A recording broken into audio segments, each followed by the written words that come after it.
Okay. Liz Wheeler Show, episode 444, take one.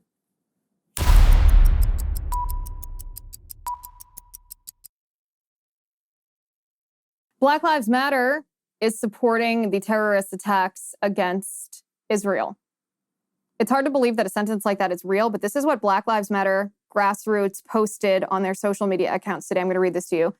Quote, Black Lives Matter grassroots stands in solidarity with our Palestinian family who are currently resisting 57 years of settler colonialism and apartheid. As Black people continue to fight to end militarism and mass incarceration in our own communities, let us understand the resistance in Palestine as an attempt to tear down the gates of the world's largest open-air prison. As a radical Black organization grounded in abolitionist ideals, we see clear parallels between Black and Palestinian people. It makes you wonder, we've seen a lot of anti-Semitism, more anti-Semitism actually than I can remember in my lifetime, just in the past 72 hours with leftists across the board, from our members of Congress to academics and student groups at Ivy League schools to Hollywood leftists to the mainstream media, just openly admitting that they are apologists, they sympathize with these Hamas terrorists that have brutally massacred now over 1,000 Israelis simply because they're Jews. I've never seen anti-Semitism like this in my entire life. It makes me understand something that I never understood before. I never understood how the Holocaust could happen. How could the world stand by and let this happen? Why wasn't this stopped after the first day when Jews were slaughtered in the name of being Jews? How was it possible that Nazi Germany was able to round up and murder 6 million Jews before they were stopped? And I confess I never understood how that actually happened. Why wasn't that stopped? And now I understand, because we are, in a sense, living that again. And what we see is an abhorrent percentage of even citizens of the United States. We're not talking radical. We don't live in a radical Islamist country. We don't live in a country where we've been brainwashed against the Jewish people the way that, these young Palestinian terrorists have. And yet we have this growing number of Americans even who are excusing the raping of women, the murdering of the elderly, the kidnapping of families from their homes, the slaughter of babies, a horrendous story that we'll talk about in a minute. And now we have the Black Lives Matter grassroots group in our country equating what they claim is happening to Black people in our country. By the way, their claims are based on completely false ideas, but they're equating themselves to the Palestinians in a way that justifies terrorism against Israel. I fail to see how we are not on the road here in the United States for this kind of radical massacre and revolution to happen here. And I say this not to sound bombastic, but if you'll recall, a couple of months ago, we talked on this show after the shooting at the Christian school in Nashville by the quote-unquote transgender identifying person, the girl who was identifying as a boy. We still haven't seen the Nashville Shooters Manifesto. And at the time, I said, we're never going to see this Nashville Shooters Manifesto. It is going to be hidden from us forever, because what this shooter wrote in the manifesto is almost certainly queer theory. It's almost certainly a justification of this massacre of white people and Christians based on the ideologies, the neo-Marxist ideologies of queer theory that told her and taught her, that she embraced, to the point where she believed she was so oppressed, her life was in such danger, she was at risk of being extinguished, that she had no choice but to slaughter children at a Christian school in order to throw off her oppressors. And I said, honestly, this is what critical race theory teaches as well. This is the next evolution of critical race theory. Critical race theory isn't just something academic that we see in schools. It's not just something that we argue about on cable news. Critical race theory, the next step after people have been indoctrinated into believing that white people are oppressing Black people, that Black people are at such risk of losing their lives that they might get shot by a police officer who will never be held accountable just for having a taillight out. The next evolution of that is the revolution that critical race theory was intended to spark. And what do you think that revolution is? The left has already justified looting and arson, the destruction of our cities to the tune of billions of dollars, the assault on police officers. They've said that this is all justified because of what Black people are experiencing right now, institutional racism in our country. Just like queer theory tells transgender identifying people that they are so oppressed, the only course of action is the violent overthrow of white people or Christians because of the intersectionality of the cis heteropatriarchy. So I fail to see how what happened in Israel, Hamas terrorists massacring Israelis because they're Jews in the name of being quote unquote oppressed, I fail to see how that won't happen here if we don't stop these radical groups that are defending the terrorists from infiltrating our institutions and brainwashing our youth. I'm going to read you their second slide because they had more to say in just a moment. But first, I want to talk to you about American Hartford Gold. We are living in uncertain times, my friends, uncertain times, and it makes you worried about your financial future. Well, I worry about that too, and I recommend that you do what I did, call American Hartford Gold. They know how to help. They know we're facing record high inflation, soaring interest rates, the threat of a looming recession that makes us wonder, are our jobs safe? Are our businesses safe? Are our retirement funds safe? But American Hartford Gold makes it simple to protect your savings and your retirement accounts with physical gold and silver. With one short phone call, they can have physical gold and silver delivered right to your door or inside your IRA or 401k. And if you call them right now, they'll give you up to $1,500 of free silver on your first order. So don't wait. Call them now. Call 866-781-7499. That's 866-781-7499. Or if you prefer text messaging, you can text Liz to 65532. Again, the phone number is 866-781-7499 or text Liz to 65532. So that was only the first slide from Black Lives Matter. This is what their next slide reads. They say, quote, "We too understand what it means to be surveilled, dehumanized, property seized, families separated, our people criminalized and slaughtered with impunity, locked up in droves, and when we resist, they call us terrorists. We too dream of a world where our people may live freely on decolonized land. May the borders, checkpoints, prisons, police, and watch lists that terrorize our communities crumble, and may the world we build from their ashes honor those who have fallen in the struggle." They're telling us what their playbook is. This is one of those moments, my friend. We oftentimes dismiss what the left says because they perpetuate fake news constantly. They sling narratives that are deliberately misleading, and they tell us outright lies. At the same time, over and over and over again, the left articulates what their goal is for our country, what they hope to achieve. They tell us what their plan is and how they are going to accomplish it. And this is one of those moments. The Black Lives Matter movement says that they're worried about families being separated, and yet they stand for the abolition of the nuclear family. They talk about property being seized, and yet they stand for the abolition of capitalism, of private property rights. They are trying to foment a revolution. And when they too, quote, dream of a world where our people may live freely on decolonized land, what does that mean? It means, as we read the tweets on this show yesterday, it means that they want to throw off the people that they consider to be colonizers, the people who they consider to be oppressors. Who are the people they consider to be colonizers? Who are the people they consider to be oppressors? White people, Christians, Republicans, everyone whom the Black Lives Matter has made an enemy of. And so don't think their efforts to quote unquote decolonize, their efforts of a revolution won't embrace the same terror tactics that Hamas terrorists waged against these innocent Israelis. Black Lives Matter of Chicago also posted, this is a separate charter of the Black Lives Matter movement. I want to bring this up and I want to read this to you. This doesn't really need to be read. I'll describe it to those of you who are listening only. The Black Lives Matter Chicago chapter posted a graphic of a paratrooper that is a hang glider, a paraglider with a Palestinian flag on it. And it says, "I stand with Palestine." Black Lives Matter Chicago stands with terrorists who rape women, murder innocents, and decapitate babies. These paragliders, this image is of the paragliders that assaulted the music festival in Israel, which resulted in the slaughter, the murder of almost 250 innocent people.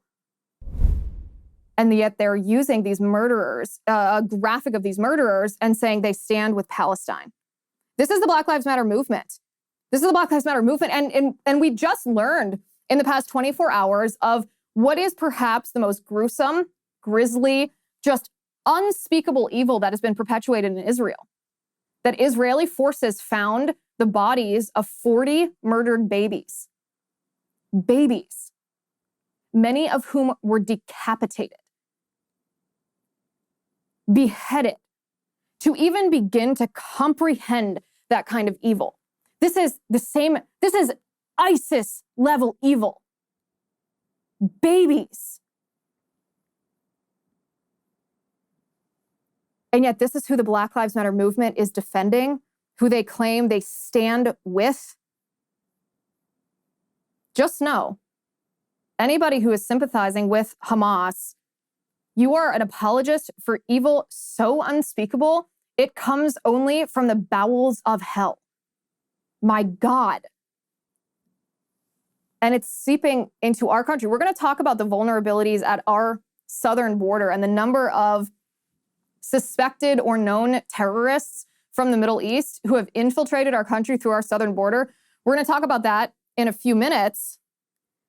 A lot of conservatives over the past 24 hours were praising President Joe Biden for the speech that he gave about Israel, the speech that came 3 days later. And they were saying begrudgingly, well, maybe this is a time to put politics aside because what Joe Biden said was exactly what he should have said. He offered no moral equivalency. He condemned Hamas's terrorism. He claimed that he stood with Israel.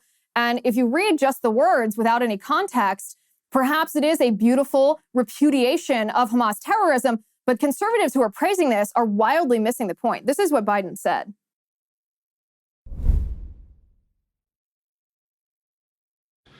Good afternoon.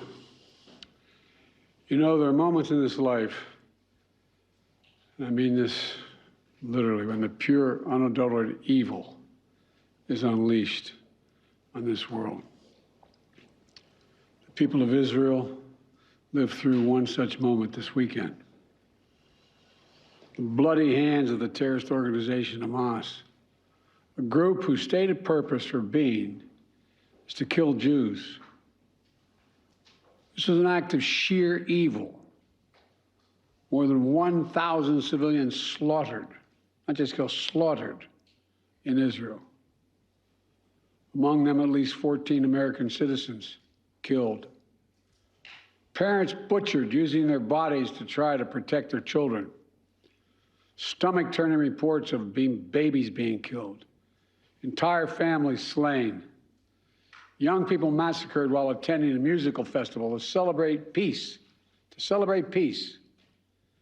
Women raped, assaulted, paraded as trophies. Families hid their fear for hours and hours, desperately trying to keep their children quiet to avoid drawing attention. And thousands of wounded, alive but carrying with them the bullet holes and the shrapnel wounds and the memory of what they endured. It sounds good. It sounds like exactly what a president of the United States should say. And yet, conservatives praising Joe Biden or begrudgingly giving him credit are missing the point. Words mean nothing when it comes from a politician. Words mean nothing compared to actions. Actions speak louder than words, particularly when you are president of the United States. And Joe Biden's actions are not supportive of Israel. Joe Biden's actions enabled Iran to fund Hamas, who committed the terror attacks against Israel. If Joe Biden had not brokered the JCPOA, the Iran deal during the Obama administration, if Joe Biden had not tried to re-enter this deal with Iran after the Trump administration got out of it, if Joe Biden had not unfrozen $6 billion and given it to Iran, knowing that money is fungible, knowing that Iran is the state sponsor of terror, you have to wonder, would this have even been possible for Hamas to wage this attack against Israel to the extent that they did? So conservatives who are praising Joe Biden, hoping that this is a moment of bipartisanship, are missing the point. Joe Biden is simply reading the politics of our country in this moment, hoping that this gains him some support among Democrats who are actually, some Democrat voters who are actually supportive of Israel, who are repulsed and turned off by the horror of the terrorism Hamas has inflicted on Israel. I don't believe a word of Joe Biden, a word of what he said. Is he going to come out next and repudiate Black Lives Matter for their support of Hamas terrorism? Because all his administration has done, all the Obama administration did, was inflame racial tensions in our nation and push critical race theory on children in our schools, on corporations. What about all the corporations, speaking of which, that embraced Black Lives Matter and that gave millions and millions of dollars to the Black Lives Matter cause? Are they going to repudiate a cause which is now celebrating the terror attacks in Israel? By the way, just to illustrate the point that actions speak louder than words, while Biden is giving money to Iran, who funds Hamas to attack Israel, even Playboy magazine, a pornography company, is taking action in a stronger way than President Biden is in support of Israel. Playboy fired one of their porn stars, believe it or not, because she is a terrorist apologist. And we're going to talk about that in just a second. But first, I want to talk to you about the morning kick. The morning kick is Chuck Norris's drink. You know Chuck Norris. Believe it or not, he's 83 years old now, but he's still kicking, punching, and looking great. And his secret is not some crazy exercise thing. He started taking a few powerful supplements, and he says he now feels better today than he has in years. In fact, these ingredients worked so well, he put them all together in a drink he calls the morning kick, which I got to tell you, I was sold just based on the name. If you can come up with a marketing name that good, I'll buy your product. The morning kick combines all 10 of Chuck Norris's favorite supplements into one daily drink: probiotics, prebiotics, superfoods, and several of the most powerful supplements on earth. Plus, it tastes like strawberry lemonade. Win-win. The morning kick helps increase energy. It boosts digestion. It helps you think more clearly. Now, everyone's results are unique, so results will be different for different people. But if you want to try it yourself, and I highly recommend you do, head over to Chuck's website at mymorningkick.com/Liz. That's mymorningkick.com/Liz. And remember, all individuals are unique. So of course, as such, your results can and will vary. But go to mymorningkick.com/Liz and try it for yourself. So porn star Mia Khalifa, hopefully you're not familiar with her name. If you are, well, what have you been looking at? No, I'm kidding. Mia Khalifa is one of the porn stars who has a little bit of spillover into popular culture. She's not just a porn star. She's also, I guess, a Hollywood, I don't want to say celebrity, but a Hollywood figure. So if you've heard of her, she is a porn star, and she posted one of the most atrocious things. And I'm going to bring this up on the screen so you can read it for yourself. This was her reaction to the Hamas terrorists slaughtering the Jews in Israel. She said, this is what she tweeted. I believe she has since deleted it, although it was on X.com for at least 24 hours, if not longer, before she deleted it. She said, "Can someone please tell the freedom fighters in Palestine to flip their phones and film horizontal?" Now remember, the Hamas terrorists are utilizing a brutal and grotesque tactic of filming their atrocities on their victims' phones and then uploading that footage to the social media accounts of the victims. For example, there was a grandmother who was murdered by Hamas, and her granddaughter found out she'd been murdered because Hamas uploaded the video to the grandmother's Facebook page. And the girl, of course, inadvertently clicked on the video and saw her grandmother being murdered. It's terrorism. I know that word has almost been diluted because there's been so much horrific terrorism in our world from these radical Islamists in the past decade or 2 decades. But this is just atrocious. And so she's asking for them to film horizontal. Meanwhile, on that same, you can bring that graphic back up for a second. The background of it was obviously a picture of her, but to the right, she had made another post showing one of the pickup trucks with Hamas terrorists that were on one of their murder sprees. And she says, this is a Renaissance painting. Now, in response to these utterly atrocious attacks, Playboy magazine, I mean, who would have ever thought that of all the places in the world, Playboy magazine would have morals? They fired her and they let their entire community know why. This is what they said. "Dear creator community, we're writing today to let you know of our decision to terminate Playboy's relationship with Mia Khalifa, including deleting Mia's Playboy channel on our creator platform. Over the past few days, Mia has made disgusting and reprehensible comments celebrating Hamas's attacks on Israel and the murder of innocent men, women, and children. At Playboy, we encourage free expression and constructive political debate, but we have a zero-tolerance policy for hate speech. We expect Mia to understand that her words and actions have consequences. We included the letter we shared with Mia below. So that's what they sent to their larger community. And then they essentially told her, listen, we believe in free speech. We've even fought in court for people's right to speak freely. But you have a right to say those things, but those things have consequences. And the consequence is we don't want to do business with you. Words are less powerful than actions. Actions speak louder than words. And the fact that Playboy magazine has the guts to have their actions be stronger in the face of these atrocities in Israel than Joe Biden.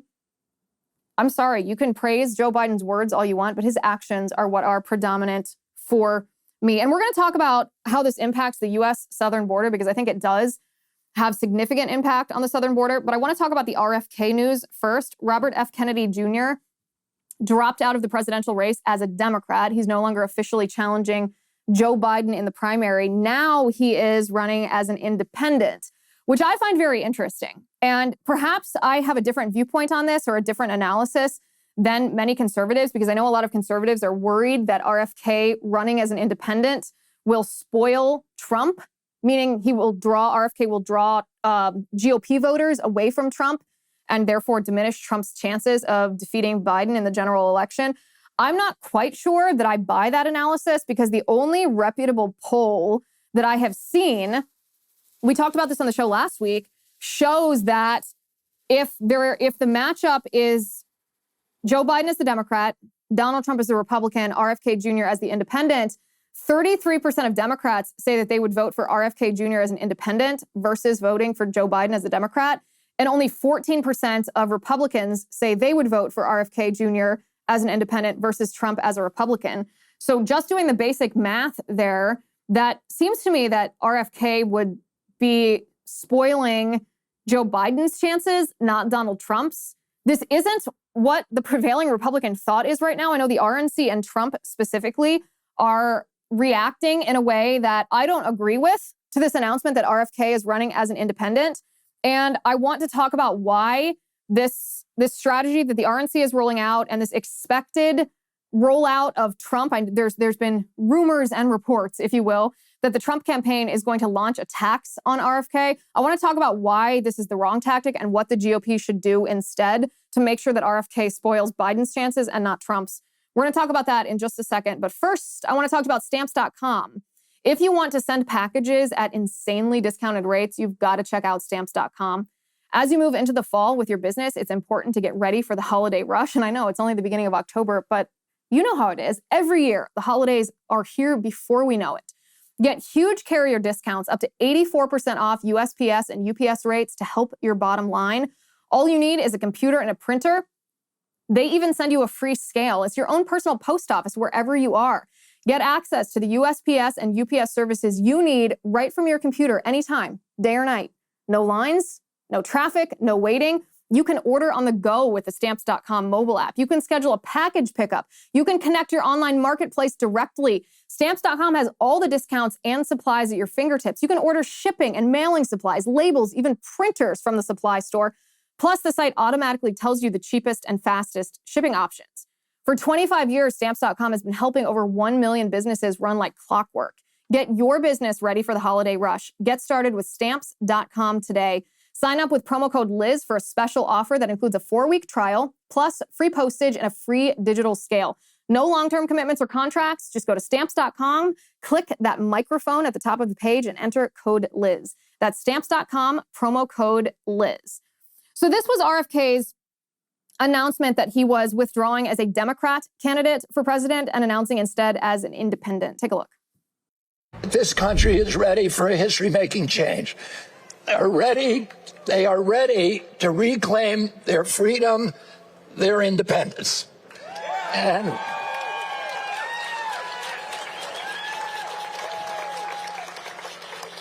that's why I'm here today.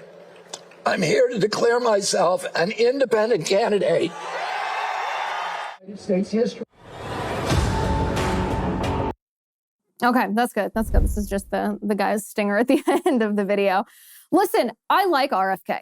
We talked about this from the moment he declared as a challenger to Joe Biden. I even remember saying at the time, it's kind of tempting to cast your vote for RFK because he is so based on COVID. He's so based on big pharma. He's so based at abolishing the elements of the administrative state, like the CDC and the FDA, that are so corrupt, they allow this profiteering by big pharma that harms all of our families all the time. It's kind of tempting to want to vote for him. And I feel that emotion, especially on the heels of President Trump not handling COVID well. I thought President Trump was a good president for his first 3 years. I did not think he was a good president for his fourth year. I thought he majorly mismanaged COVID. He's partially to blame for elevating Fauci to the position of influence that Fauci ultimately enjoyed. Trump's not responsible for all of Fauci's corruption. Of course, Fauci spent an entire career building on that corruption. But even when President Trump was given information that Fauci was corrupt and that the Public Health Administration was siding with big pharma over the science, he didn't course correct. He was a proponent of masks. He's still a huge proponent of the vaccine. He shamed red states for reopening during COVID, particularly Georgia, when they wanted to cease and desist with the lockdowns. President Trump pressured them. He claims to this day that he didn't get enough credit for saving lives during COVID. And this is why we'll talk about RFK's record as a Democrat, because he is pretty far leftist. He's pretty based on big pharma, and he's pretty based on COVID, but he is pretty leftist on a lot of other issues that are important to us. But I think when the RNC goes after RFK Jr. and when Trump is reportedly planning to go after RFK, it's the wrong tactic. Because a lot of us like RFK. A lot of us are encouraged and heartened to see a politician who doesn't care about mainstream media hate, who doesn't care about being labeled as a conspiracy theorist, who doesn't care about social ostracization, who is fighting for what is right, who is not trying to couch his political opinions and please validate me, people who hate me. We like RFK. And so I'm not sure that it's a smart tactic to try to vilify someone who is appealing to us. What would be smarter, and I hope the RNC is listening, and I hope the Trump campaign is listening, what would be smarter is to actually identify why a certain percentage of Republicans find RFK appealing. It's not because these Republicans hate Trump. It's not like you're going to have the never Trumpers and the neocons that are refusing to vote for Trump that want to vote for RFK, 14% of the Republican Party. No. The reason so many Republicans find RFK appealing is because of the contrast between what RFK is offering on COVID and what Trump did during COVID.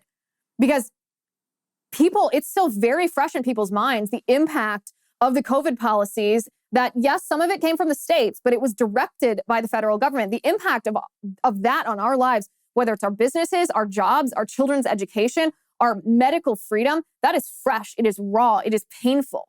And RFK, there's no doubt in anyone's minds that RFK would never allow that to happen again, that he would dismantle the corrupt apparatus that even allowed it to happen in the first place. And so maybe what the RNC should do, and maybe what the Trump campaign should do, is take a moment of self-reflection and understand your base. Understand what your base feels passionately about. And the base feels passionately about how they were mistreated, how our freedoms were violated, how we were exploited during COVID. And maybe Trump, instead of claiming that he doesn't get the credit he deserves about COVID, instead of pushing this vaccine, instead of excusing himself, elevating Fauci, maybe he takes the correct position on COVID. And if he did that, let me tell you, the vast majority of these 14% of Republicans who would choose RFK over Trump wouldn't vote for RFK. They'd be happy to vote for Trump. But they feel hesitant to vote for Trump because of what Trump's COVID policies did, the harm it inflicted on their lives. And maybe the RNC should also speak up more loudly and powerfully against big pharma on a regular basis, instead of just trying to paint RFK Jr. as a leftist. This is what they posted. And they're not wrong about this, by the way. They're not wrong about RFK's record. This is true. I'm going to bring up this RNC tweet and read it to you. That is, if my internet browser decides it wants to work. Well, you guys can see it. I can't for a second. You can get ahead of me reading it. Okay, this is what the RNC research posted and said, there's very little daylight between RFK Jr. and a typical Democrat politician. So here are 23 reasons to oppose the candidacy of Robert F. Kennedy Jr. He voted for Joe Biden in the 2020 election.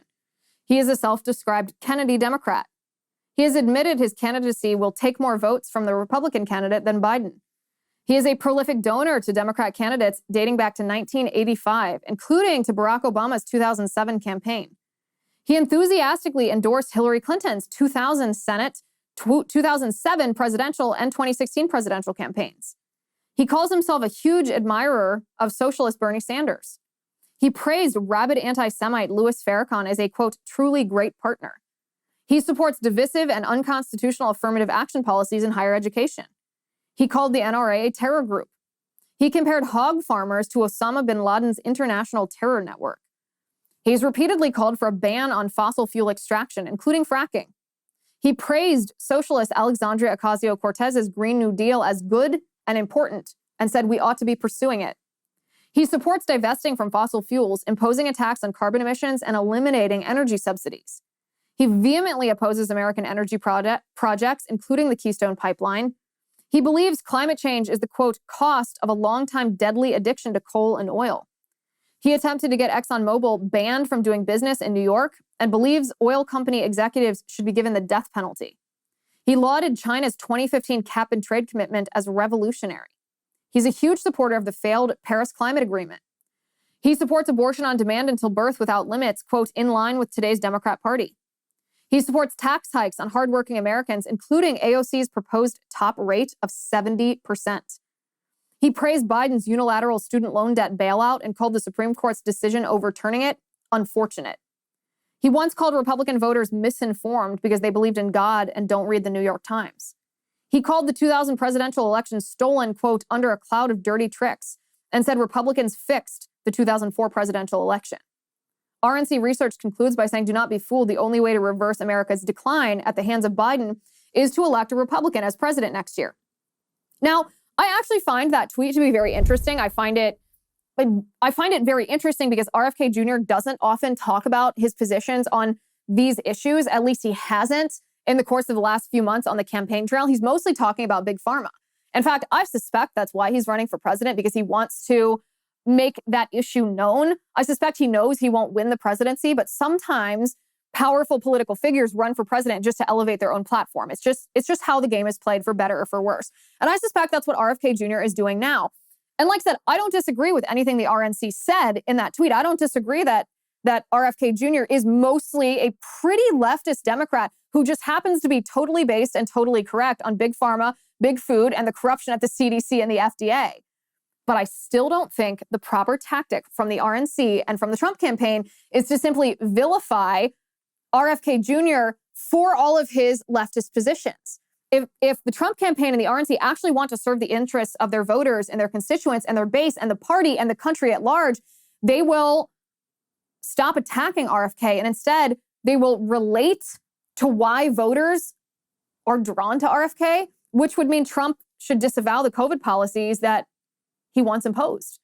If he did that, I promise that number, that 14% of Republicans who said they'd vote for RFK, that would shrink considerably. I hate to publicly levy a guess about the numbers, but I would guess that would shrink to about 5% of Republicans.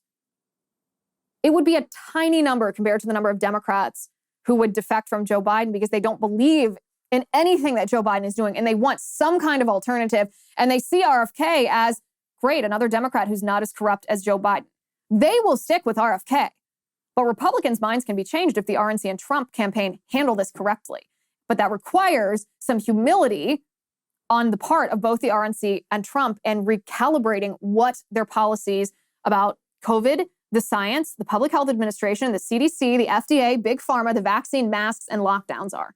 I hope they change it. I hope they change their views. I truly do, because I'm not convinced that the Republican commentary world is correct, that RFK Jr. would spoil Trump's chances. I think, it could change. Public opinion does change. But based on public opinion now, I still think he could be more damaging to Biden's chances if the RNC and Trump handle this correctly.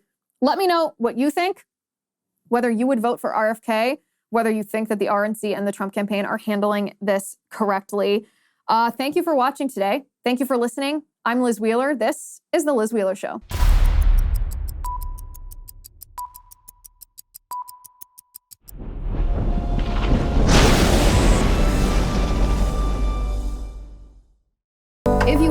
already, give this video a thumbs up, hit the subscribe button below, and ring the bell to make sure you never miss a video.